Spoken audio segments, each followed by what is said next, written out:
नगर निगम के चुनाव पास आने वाले थे। पूरे कानपुर शहर में टिकट को लेकर मारामारी शुरू थी, लेकिन सबसे ज्यादा चर्चा में वार्ड नंबर 40 की सीट थी।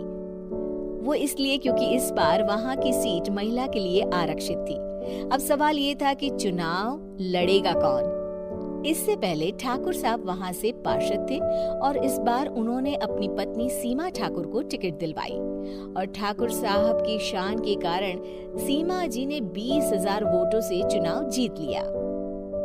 अरे बधाई हो सीमा भाभी, अब तो आप वार्ड की पार्षद बन गई हैं। अब तो हमारे काम आप ही करवाएंगी। अरे ये तो सिर्फ नाम की पार्षद बनी है, वो तो महिला सीट आ गई, वरना पार्षद तो मुझे ही बनना था। अब भले ही चेहरा इसका होगा, लेकिन पावर तो मेरी ही होगी। अरे वाह भाई साहब, क्या दिमाग लगाया है आपने भी।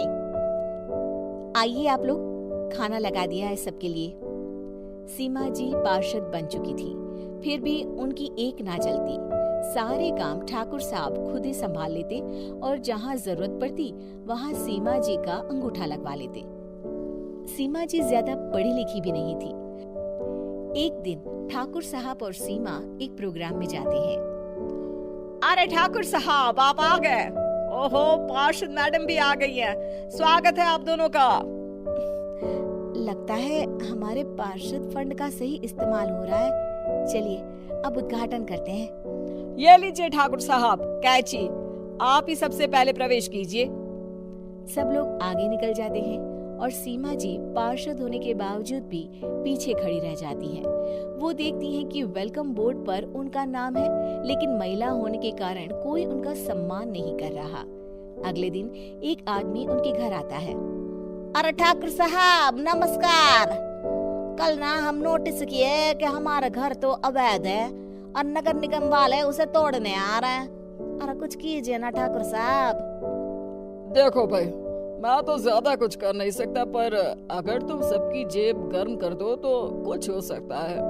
कुल मिलाकर 4 लाख लगेंगे। अरे 4 लाख ठाकुर साहब? अरे भाई, मैं अपने लिए नहीं मांग रहा हूँ। दरोगा है, इंजीनियर बाबू है, बड़े साहब है, सबको देना पड़ता है ना थोड़ा थोड़ा। बोलो है मंजूर? तभी वहाँ अचानक सीमा जी आ जाती हैं। अरे ये आप क्या कर रहे हैं? पहले इन्हीं लोगों से तो आपने वोट मांगे, अब इनसे ही पैसे ले रहे हो। अरे चुप रहो तुम, तुम्हारा काम है सिर्फ अंगूठा लगाना, तुम वही किया करो। मुझे दूसरे काम तुम मत सिखाओ, समझी? और तुम ना जाओ, अब पैसे लेकर आओ, वरना जेसीबी किसी भी वक्त आती होगी। सब कुछ ऐसे ही चलते रहता है। एक दिन सीमा जी और ठाकुर साहब को एक लोकल मीटिंग में बुलाया जाता है। वहाँ पर कई और अधिकारी लोग भी मौजूद रहते हैं।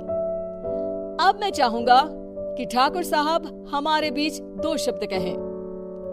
मेरे प्यारे भाइयों और बहनों, आज मेरा सौभाग्य है कि मैं आप सबकी सेवा दिन रात कर पा रहा हूँ। आपने मेरी पत्नी को भारी मतों से जिताया है, इसलिए मैं आप सभी का शुक्रगुजार हूँ। मैं आप सबसे वादा करता हूँ कि हमेशा की तरह हमारे वार्ड में किसी को कोई तकलीफ नहीं आने दूंगा। सभी लोग तालियां बजाने लगते हैं।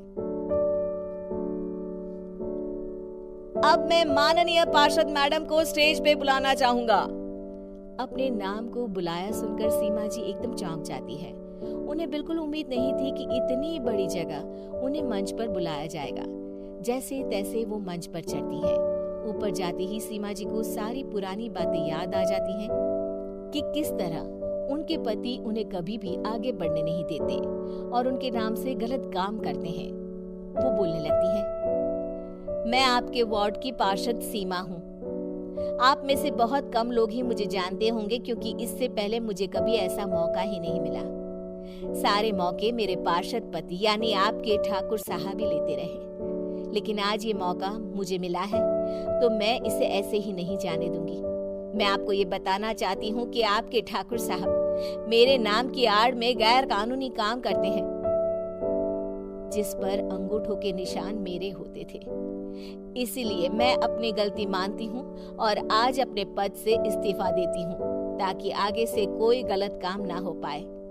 अब फैसला आप सबके हाथ में है कि आप हमें क्या सजा देना चाहते हैं। सीमा जी की बातें सुनकर ठाकुर साहब के चेहरे का रंग उड़ जाता है और वो शर्म से मुंह नीचा करके वहां से चले जाते हैं और पद से इस्तीफा देकर ही सही सीमा जी अपने आप में आत्मविश्वास महसूस करती हैं।